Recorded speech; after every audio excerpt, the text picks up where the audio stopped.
would be.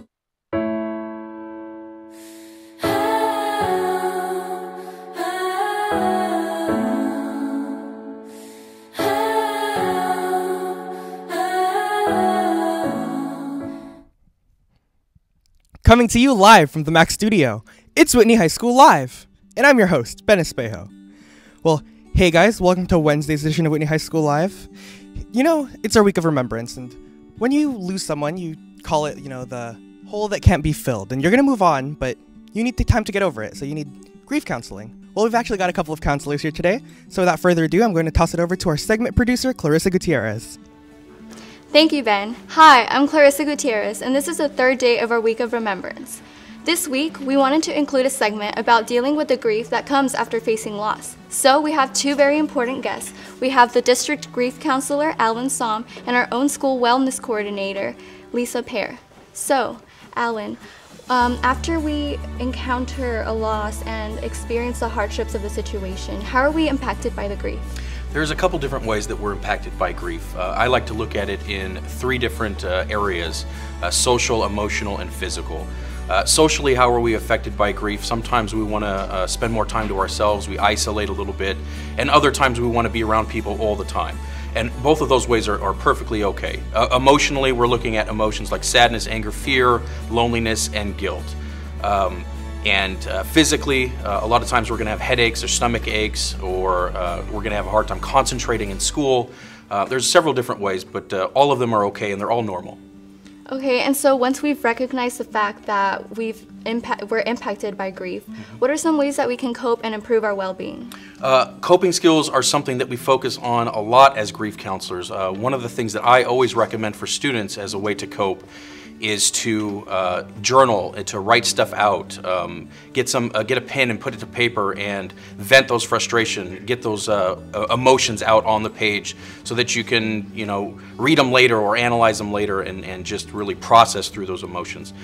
With other people, spending time with your friends is very important.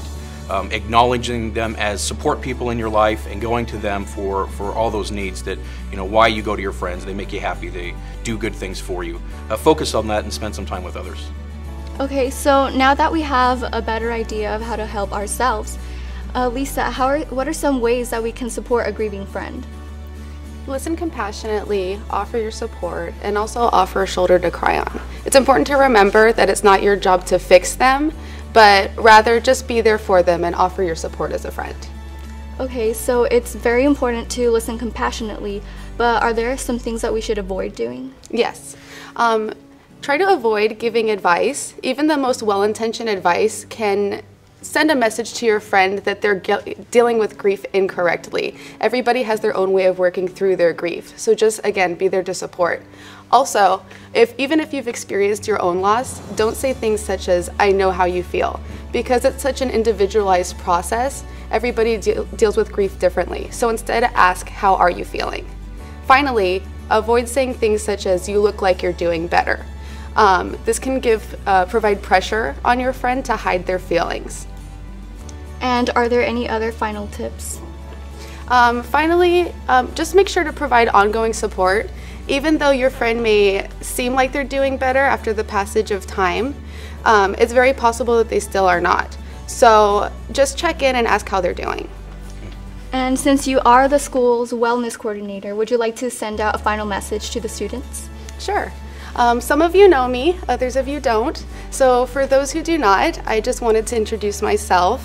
As a wellness coordinator, I work with students to provide social, emotional, and academic support. And I also help students develop healthy coping skills, such as dealing with feelings of sadness, stress management, time management, organization. Pretty much my office is a safe place for students to talk to about whatever they need. Well, thank you both so much for coming and taking the time out of your day to help us deal with loss and develop some coping skills with the hardships. Thank you. Back to you, Ben. Thank you, Clarissa. Thank you, Lisa. Thank you, Alan. Now, before we go, we've got a special announcement from Dave and a special group of kids.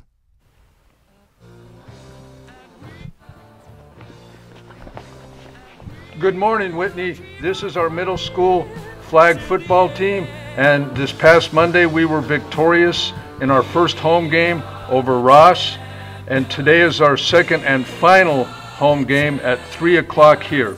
We hope you come out and support us to lead us to our second victory of the season, and we'll see you out there at 3. Thank you very much. On 3. 1, 2, 3, Whitney! Thank you, Dave. Thank you, football team. Well, that's all for today. This has been Whitney High School Live. I'm Ben Espejo. Have a great day, and I'll see you tomorrow.